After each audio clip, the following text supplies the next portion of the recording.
Refrigerator Full of Heads, issue 6, Real Yours, and Tom Fowler on art. This is the last issue, I believe. Of this. Yes, it is. Right, you read it, so on you go. Yes. Yeah, so everything comes to an end here.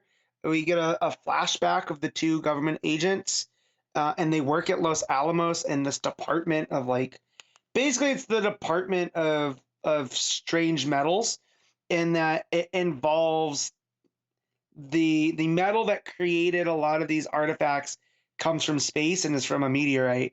And so they're trying to track all of this down. It's from the Department of Defense Office of Irrational Metallurgy. And so they're tracking it down. They've tracked it down to Brody Island.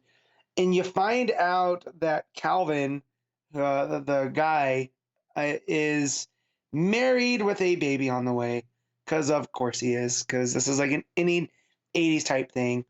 And he has something else to live for, which is why he ended up dying earlier in the book. And that his partner is so, excited for him, which then, that ends with her smiling to her just being covered in blood with a grimace on her face, driving the shark truck to the home that what's his name? The old sheriff is at, who he has June. He's in his full snake form still. She drives the shark truck straight into his snake form, and it just starts taking pieces of him. It gets pretty grisly. She's going to get June out. He reforms the snake body, but not before the lady agent throws the axe to June, and she cleaves the claws in two. Which takes away his power. She gets the belt off of him that turned him into a giant snake. They're fighting on the ground. He's trying to get the axe. And she just kind of throws the belt away. Not realizing it, she threw the belt onto the shark head, which has now given this snake body a ravenous shark's head. And it ends up chewing up what's left of Clausen and leaves her with the axe. And the lady agent ends up, cutting the shark's head off with the axe and just totally destroying it, leaving, nothing there. We get the police and the actual police showing up. They arrest the mayor because of what he has to do. They find the Valkyrie girl with the sword in her head.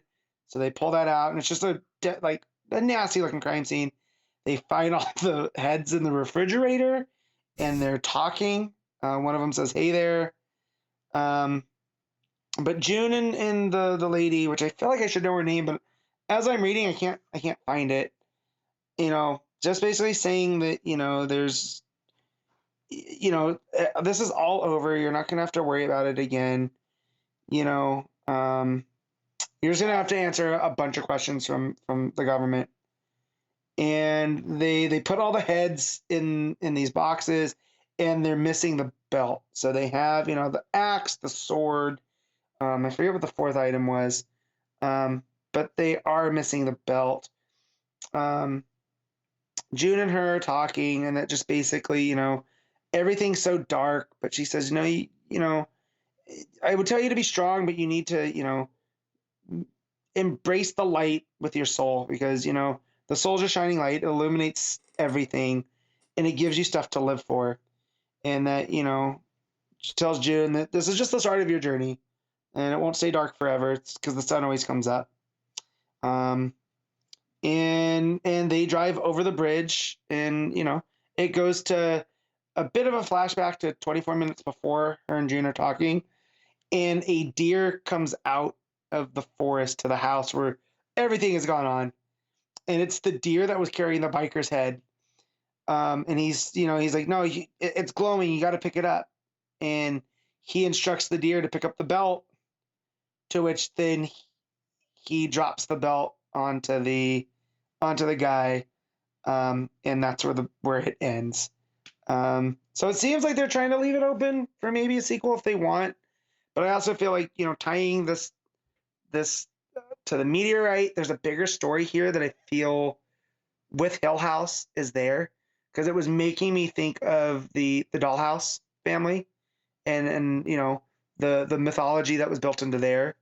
Um, and yeah, so it definitely feels like a Hill House book. It's a whole lot of fun. I would recommend reading it to anybody that, if you've listened to me talk about it for 6 issues. It's a whole lot of fun, but it is very different from Basket, which I feel is much more prestigious. That definitely feels like when you're looking at like 80s horror movies, this one is definitely more of like the, not slaughterhouse, or what the word I'm looking for. It's more of a grisly slasher that's like a splatter movie, that's just meant to be fun. Whereas I feel like Basket had a much more deeper story of corruption and whatnot. That's here, but not, it's not as deep. But yeah, no, the Tom Fowler's art's pretty good throughout. Like the art of the Snake Man just getting annihilated by the shark head at first, and then the shark head growing onto the snake. It's just really fun stuff, and it goes not quite over the top, but just on that line of gore. But yeah, no, refrigerator troll heads, 7.5.